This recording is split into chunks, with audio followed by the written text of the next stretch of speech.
सीधा सवाल न्यूज में आपका स्वागत है। अब नजर डालते हैं आज की हेडलाइंस की ओर।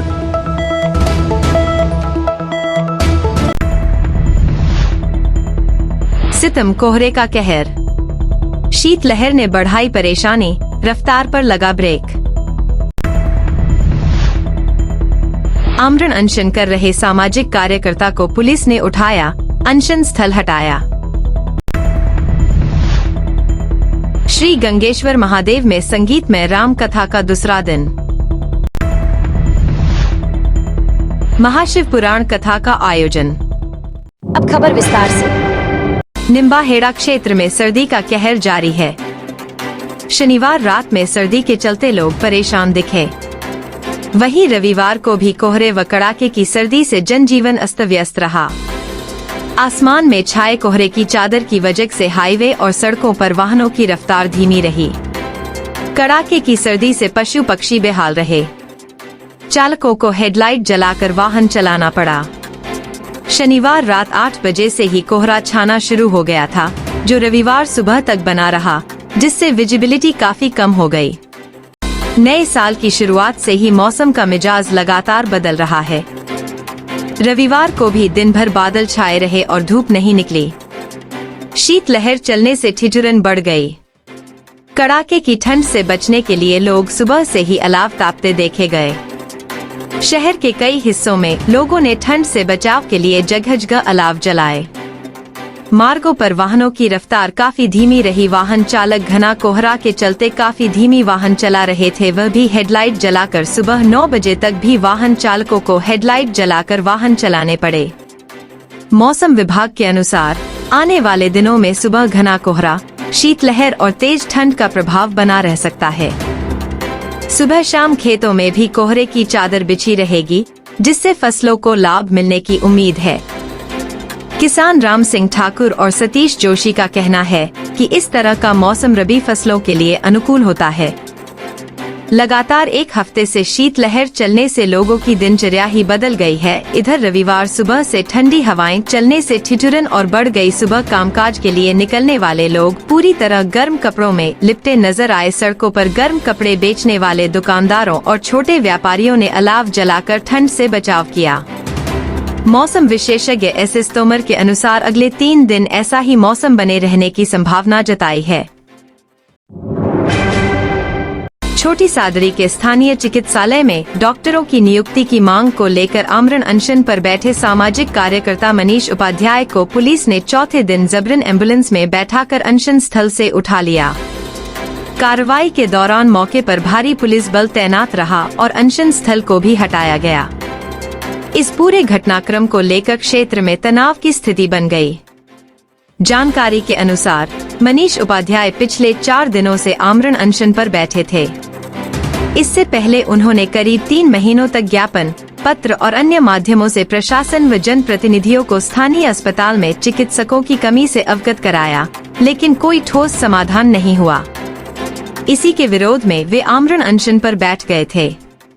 रविवार शाम करीब 5 बजे डिप्टी गजेंद्र सिंह और सीआई प्रवीण टांक भारी पुलिस बल के साथ अनशन स्थल पर पहुंचे। अधिकारियों ने उपाध्याय से अनशन तोड़ने की अपील की। इस पर उपाध्याय ने स्पष्ट कहा कि यदि जिला कलेक्टर या सीएमएचओ की ओर से छोटी सादड़ी चिकित्सालय में डॉक्टरों की नियुक्ति का आश्वासन दिया जाए तो वे अनशन समाप्त कर देंगे। इस पर पुलिस ने स्वास्थ्य जांच के बहाने उन्हें उठाकर जबरन 108 एम्बुलेंस में बैठा दिया। मौके पर मौजूद लोगों ने इसका विरोध किया, लेकिन पुलिस बल ने भीड़ को पीछे हटा दिया। इसके बाद प्रदर्शनकारियों ने पुलिस पर धोखे से कार्रवाई करने का आरोप लगाते हुए नारेबाजी शुरू कर दी। एम्बुलेंस में ले जाते समय उपाध्याय ने खिड़की से कहा कि राजनीति के दबाव में उन्हें जबरन दबाया जा रहा है। उन्होंने इसे लोकतंत्र की हत्या बताते हुए कहा कि सामाजिक कार्यकर्ता को बलपूर्वक उठाया जाना जन आंदोलन को कुचलने जैसा है। इस दौरान पुलिस की मौजूदगी में सरकार और जनप्रतिनिधियों के खिलाफ जमकर नारेबाजी हुई। पुलिस ने अनशन स्थल से शहीद आजम भगत सिंह की तस्वीर हटवाई, टेंट उखाड़ा और धरना स्थल को पूरी तरह खाली करा दिया। पूरे चिकित्सालय परिसर और आसपास के क्षेत्र को पुलिस छावनी में तब्दील कर दिया गया। प्रदर्शनकारियों ने इस कार्रवाई की तुलना अंग्रेजों के शासन से करते हुए सरकार पर तानाशाही रवैया अपनाने के आरोप लगाए। मामले को लेकर क्षेत्र में आक्रोश का माहौल बना हुआ है। निम्बाहेड़ा प्रतापगढ़ जिले के छोटी सादरी उपखंड मुख्यालय के बम्बोरी रघुनाथपुरा स्थित प्राचीन एवं आस्था के प्रमुख केंद्र श्री गंगेश्वर महादेव मंदिर परिसर में प्रतिवर्ष की भांति इस वर्ष भी संगीतमय श्री राम कथा का आयोजन श्रद्धा एवं भक्ति भाव के साथ किया जा रहा है। राम कथा के आयोजन से क्षेत्र में धार्मिक वातावरण व्याप्त हो गया है। कथा के दूसरे दिन प्रसिद्ध कथावाचक पंडित श्री मानक चंद्र मेनारिया के पावन मुखारविंद से मर्यादा पुरुषोत्तम भगवान श्री राम के जीवन चरित्र पर आधारित दिव्य प्रसंगों का भावपूर्ण वर्णन किया गया। उन्होंने श्री राम के आदर्श जीवन, सत्य, मर्यादा, सेवा और भक्ति के संदेशों को सरल व भावनात्मक शैली में प्रस्तुत किया, जिसे सुनकर श्रद्धालु भाव विभोर हो उठे। राम कथा श्रवण हेतु बम्बोरी, रघुनाथपुरा सहित आसपास के अनेक ग्रामों से सैकड़ों श्रद्धालु पुरुष एवं महिलाएं उपस्थित रहे। कथा के दौरान श्रद्धालुओं द्वारा राम सिया राम के जय घोष से समूचा मंदिर परिसर गुंजायमान हो उठा। आयोजन समिति के किशन जनवा ने बताया कि प्रतिदिन राम कथा का समय प्रातः 11:30 बजे से अपराह्न 3:30 बजे तक रहेगा। कथा समाप्ति के पश्चात विधिवत महाआरती का आयोजन किया गया, जिसके बाद सभी श्रद्धालुओं को प्रसाद का वितरण किया गया। राम कथा के आयोजन से क्षेत्र में धर्म, भक्ति और संस्कारों का संदेश प्रसारित हो रहा है। बड़ी सादरी। जब तक पुण्य उदय नहीं होता है, तब तक किसी पुण्य कार्य में भाग लेने का अवसर नहीं मिलता है। सत्संग का रंग चढ़ जाए तो पापी व्यक्ति का भी कल्याण हो जाता है। उपरोक्त उद्गार व्यासपीठ से श्री शिव महापुराण कथा वाचन के दौरान अनंत राम शास्त्री महाराज ने शोभनाथ महादेव मंदिर में व्यक्त किए। रविवार से शनिवार तक 7 दिवसीय शिव महापुराण कथा का आयोजन शोभनाथ महादेव भक्त महिला मंडल द्वारा किया जा रहा है। कथा प्रारंभ से पूर्व श्री राम द्वारा दिव्य आनंद धाम से ब्रह्मपुरी कानोड़ दरवाजा, चित्तौड़ रोड, घंटाघर चौराहा होते हुए कथा स्थल शोभनाथ महादेव मंदिर पहुंची।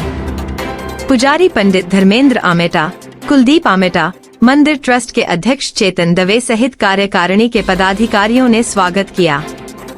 व्यासपीठ पर पंडित शुभम शुक्ला ने वैदिक विधि विधान से शिव महापुराण पोथी का पूजन व आरती कराई। व्यासपीठ पर स्वामी अनंतराम जी शास्त्री का माल्यार्पण व शॉल ओढ़ाकर अभिनंदन किया गया। प्रथम दिवस की कथा में शिव महापुराण कथा का महात्म्य बताते हुए कहा कि यह मोक्षदायिनी कथा है।